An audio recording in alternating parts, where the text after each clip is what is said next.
தேவி பாகம் 8. பெண் இதற்கும் வழிவிட காணோம் என்றாள் படபடப்புடன். என்ன விஷயம் செல்வி? என்னதான் சொல்கிறாள்? முதலில் உட்கார், பிறகு சொல்லத் தொடங்கு. துப்பென்று சோபாவில் விழுந்தாள் தேவி. அக்கா, அவளை பார்த்தால் எனக்கு ஒரு பக்கம் பரிதாபமாக இருக்கிறது, அதே நேரம் ஒரே கோபமாகவும் வருகிறது. இன்னமும் அந்த காயவனை நம்பிக்கொண்டு கிடக்கிறாள். பாருங்களேன் என்று பெருமினால். நம்பட்டும், தாராளமாக நம்பட்டும், அதை பிறகு பார்க்கலாம். இப்போது உடனடி பிரச்சனைக்கு என்ன சொல்கிறாள்? 3 மாதம் முடிந்துவிட்டால் பிறகு அவளை விரும்பினாலும் ஒன்றும் செய்ய முடியாது தேவி என்றாள் சசி எச்சரிக்கும் பாவனையில். அக்கா, நான் நடந்ததையெல்லாம் சொல்லிவிடுகிறேன், பிறகு என்ன செய்வதென்று பாருங்கள் என்று தொடங்கினாள் தேவி. அன்று செல்வி கதவை திறக்கும் போது அவள் முகத்தை பார்த்ததுமே தேவிக்கு தெரிந்துவிட்டது, இன்றும் மனோகரிடமிருந்து தகவல் இல்லை என்று. மெல்ல தங்கையை அரவணைத்தபடி டாக்டர் சொன்னதை எடுத்து சொன்னாள். கண்ணீர் உகுந்தபடி செல்வி சும்மாவே இருந்தாள். ஏதாவது சொல்லம்மா என்று தேவி தூண்டினாள். பிறகு, அக்கா, இன்னமும் அவரை பற்றி தப்பாக என்னால் எண்ண முடியவில்லை. அவர் அப்படிப்பட்டவரே இல்லை. இன்றோ நாளையோ கட்டாயம் அவரே வந்து விடுவார் அக்கா. அவருக்கு உடம்பு சரியில்லையோ, ஆனால் இன்று வரவில்லையே என்று கவலையாக இருக்கிறது என்று கவலைப்படத் தொடங்கிவிட்டாளாம் செல்வி. கேளுங்கள் சசி அக்கா, அந்த அயோகனுக்கு உடம்பு சரியில்லையோ என்று அந்த நினைப்பிலே இவள் கண்ணீரில் கரைகிறாள். இப்படி ஓர் அசட்டுத்தனமான எனக்கு ஆத்திரமாக வந்தது என்றாள் தேவி. பிறகு இது சசின் தூண்டுதல். பிறகு என்ன, வேறு வழியில்லாமல் அந்த சர்ச்சி பையன்கள் பற்றி சொன்னேன். அந்த தினகரின் திமிர் பேச்சை சொன்னேன். கேட்டுவிட்டு கொஞ்ச நேரம் கல்லாய் சமைந்து போனாள். பணமா அக்கா என்று பிராமை தட்டி போய்விட்டாள். கேட்டாள். பிறகு அந்த புத்திசாலிக்கு ஏதோ தோன்றிவிட்டது. அவருடைய அண்ணன்தானே அப்படி சொன்னார்? அவர்தான் ஒரு மாதிரி ஆயிற்றே. அவளுடைய மகா அவர் வருவார் என்கிறாள். இந்த மகா இவர் சொல்லாமல் அண்ணனுக்கு இவள் விஷயம் எப்படி தெரியும் என்று கூடவா ஒருத்தி யோசிக்க மாட்டாள்?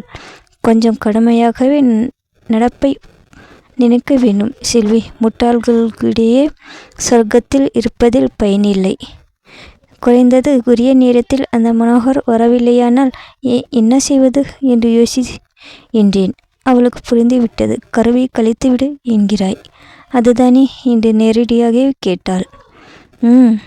கழித்துவிட்டு பிறகு என்ன பண்ண சொல்கிறாய் என்று மடக்குகிறாள். அக்கா, நான் என்ன சொல்லட்டும்? இதை மறைத்து இன்னொருவனை மணக்கலாம் என்று சொல்ல முடியுமா? அது வேசித்தனம் இல்லையா என்று வேதனையோடு கேட்டாள் தேவி. ஆனால் இப்போது வேறு வழியே இல்லையே. அதைத்தான் நானும் சொன்னேன் அக்கா. அந்த முட்டாள் அதற்கும் பதில் வைத்து இருக்கிறாளே. அந்த மனோகரை ஏமாற்றிவிட்டதாகவே வைத்து கொண்டாலும் இனி அவளது வாழ்வின் பற்றுக்கோடு இது ஒன்றுதானாம். இதையும் அழித்துவிட்டு எந்த நம்பிக்கையில் எதற்காக என்னை உயிர் வாழ சொல்கிறாய் என்று கதறுகிறாள். ஆமானும் ஆகுமே என்றால் எனக்கு ஆதாரமே இதுதானே என்கிறாள். பிறகு என்னை வேண்டுமானால் ஏதாவது ஆசிரமத்தில் சேர்த்துவிடு, நீ ஏனும் கரைப்படாமல் இரு என்றாள். பாவி, எப்படி சொல்லிவிட்டால் பாருங்கள் அக்கா. நான் எனக்காகவா இவ்வளவு வேதனைப்படுகிறேன்? இப்படி பிரித்து பேசிவிட்டாளே என்று குமரினாள் தேவி. நீயும் முட்டாள் மாதிரி பேசுகிறாயே. அவள் உன்னை பார்த்தா பேசினாள். நாம் தான் கேவலத்துக்கு ஆளாகிவிட்டோம். அக்காவாவது நல்லபடியாக இருக்கட்டுமே என்று நினைக்கிறாள். நீ அதற்கு கொதிக்கிறாயே என்று சமாதானம் சொன்னாள் சசி. சுகமோ துக்கமோ மானமோ அவமானமோ எது வந்தாலும் உனக்கு வருவது எனக்கு வரட்டும் என்று சொல்லிவிட்டு வந்துவிட்டேன் என்று முடித்தாள் தேவி. இருவரும் சற்று நேரம் பேச்சின்றி இருந்தனர். திடீர் என்று ஏன் சசியக்கா, நான் வெளியே போகிறேன், வருகிறேன், என்னிடம் எவனும் வாலாட்டுவது இல்லையே. செல்வியிடம் மட்டும் ஏன் இப்படி? அத்தை வீட்டில் ஒரு குரங்கு, இங்கே இந்த மனோகர். சசி லேசாக புன்னகை செய்தாள். தேவி நெருப்பை மேய்க்குமா என்று சற்று பெருமையோடு கேட்டாள். என்னக்கா, நான் நெருப்பு என்றால் செல்வி மட்டும் என்னவாம்? செல்வி மலர், மென்மையான மலர் ரோஜா போல உன்னை பார்க்கும் போதே மலருக்கு காவலுக்கு உள்ள முள்ளாக உறுதியும் வெளிப்படையாக தெரியும். அந்த தைரியமும் உறுதியும் அவளுக்கு ஏது? என்னவோ போங்கள், இப்போது நன்றாக மாட்டிக்கொண்டு விழிக்கிறோம் என்று அலுப்புடன் கூறினாள் தேவி. செல்வி தைரியமாகவது இருக்கிறாளா? எங்கே இருக்கிறாள்? தபால்காரர் வரும்போது அவள் கண்களை பார்க்க வேண்டும். அவளும் நம்பிக்கையும் பயமும் அவர் சென்ற பிறகு அந்த கண்களில் தோன்றும் நிராசையும் வேதனையும். சித்திரவதை தான் அக்கா. அக்கா, அந்த ஆளுக்கு நான் இன்னொரு முறை டெலிஃபோன் செய்ய போகிறேன் என்றாள் திடீரென்று. ஏன் என்று டெலிஃபோனிடம் அவளை அழைத்து சென்றாள் சசி. தினகரின் வீட்டில் இருந்து வரவில்லை என்று சொன்னார்கள். மீண்டும் அலுவலகத்துக்கு போன் செய்தாள்.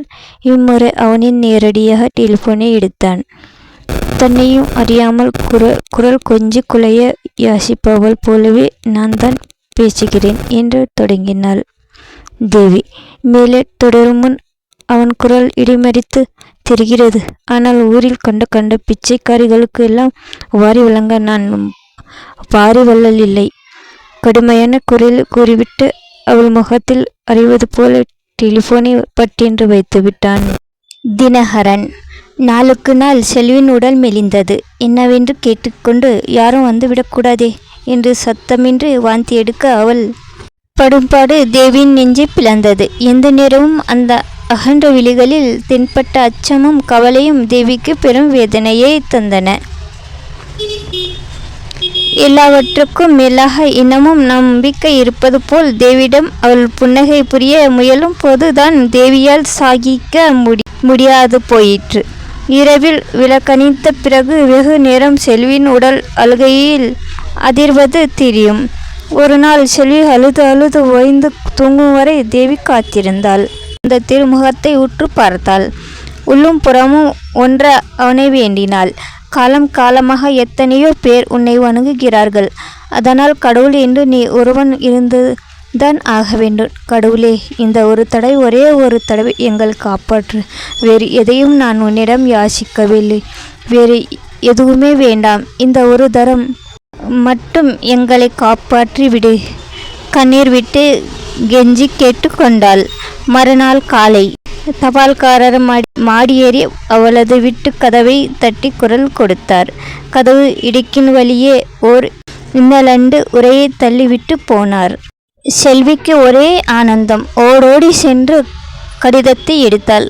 கண்ணில் நீரும் உதட்டில் புன்னகையுமாக கடிதத்தை வேகமாக பிரித்தாள். அது ஒரு புதிய கடை திறப்புக்கான அழைப்பு. அப்பகுதியில் புதிதாக கடை திறக்க அந்த கடைக்காரர் அங்குள்ளோர் அனைவரையும் கவர விடுவிடாக அழைப்பு விடுத்திருந்தார். ஆனால் ஒரு கடிதத்துக்காக ஏங்கியிருந்த செல்விக்கோ ஐயோ, இதை எப்படிதான் சொல்வது? முதலில் அந்த அழைப்பை பார்த்ததும் வேந்த விழித்தாள். அழைப்பு அழைப்பு அக்கா, தோ ஓர் அழைப்பு பூ என்று தீனமாக கூறியவள் கடகடவென்று பைத்தியம் போல சிரிக்க தொடங்கிவிட்டாள். செல்வி என்று பதற்றத்துடன் ஓடி வந்தாள் தேவி. அவள் கழுத்தை கட்டி கொண்டு கதறத் தொடங்கிவிட்டாள் செல்வி. அவர் வரமாட்டார் அக்கா. அவர் மனதை மாற்றி விட்டார்கள். மருந்து மாய என்பார்களே, ஏதோ செய்து விட்டார்கள் அக்கா. 7 பிறவியிலும் நீதான் என் மனைவி என்றாரே, இந்த பிறவியிலே கைவிட்டு விட்டாரே அக்கா. பிடித்த கையை உதறி விட்டாரே அக்கா என்று விம்மி விக்கி அழுதாள். என் பிள்ளை தான் தகப்பன் யார் என்று கேட்டால் என்ன சொல்வேன் அக்கா என்று மிரள விழித்தாள். சும்மா இரு செல்வி. செல்வியம்மா, எல்லாம் சரியாகிவிடும் என்று அவளை அடக்க முயன்றாள் தேவி. அட அக்கா, தீராத நோய் போல உனக்கு மாறாத பாரமாகிவிட்டேனே என்று விசித்தாள் செல்வி. அசடு கொடிக்கு காய் பாரமாகுமா? எனக்கு நீ சுமையாவாயா? உளரக்கூடாது தெரியுமா என்று அனைத்தபடியே தங்கையை மெல்ல நடத்தி சென்றாள். தானும் அமர்ந்து தங்கையை தன் மடியில் சாய்த்து கொண்டாள். தேவியின் இடுப்பை கட்டி பிடித்தபடி மெல்ல விசித்து கொண்டிருந்தாள் செல்வி. ஏனோ சிறு வயதில் படித்த ஆங்கில கதை ஒன்று தேவிக்கு நினைவுக்கு வந்தது. போபஸ் இன் த வுட் என்று பெயர். அதில் பட்டத்துக்கு உரிய 2 பிள்ளைகளை கொடியவான சிறப்பான் நடுக்காட்டில் விட்டு வந்து விடுகிறான். பச்சனையில் வளர்த்த குழந்தைகள். குளிருக்கும் இருட்டுக்கும் விலங்குகளுக்கும் அஞ்சி ஒருவரை ஒருவர் அணைத்து கொண்டு இருப்பதாக வரும், அதுபோல நாங்களும் இருக்கிறோமா என்று எண்ணி பார்த்தாள் தேவி. மனம் திக்கென்றது. அந்த கதையில் இறுதியில் குழந்தைகள் இரண்டும் இறந்து விடுகின்றன. அதுபோல அவர்கள் கதையும் முடிந்து விடுமா? உடல் நடுங்க தங்கை இன்னமும் இறுக அணைத்து கொண்டாள். விட மாட்டேன், அப்படி நடக்க விட மாட்டேன். என் செல்வியை வாழ வைத்தே தீருவேன் என்று மனதில் உறுதி செய்து கொண்டாள். கதை முடிந்தது. கதை பிடிச்சிருந்தா சப்ஸ்கிரைப், லைக், ஷேர், சப்போர்ட் பண்ணுங்கள். இதே இன்னொரு கதையில் சந்திக்கலாம். தேங்க்யூ ஃபார் வாட்சிங்.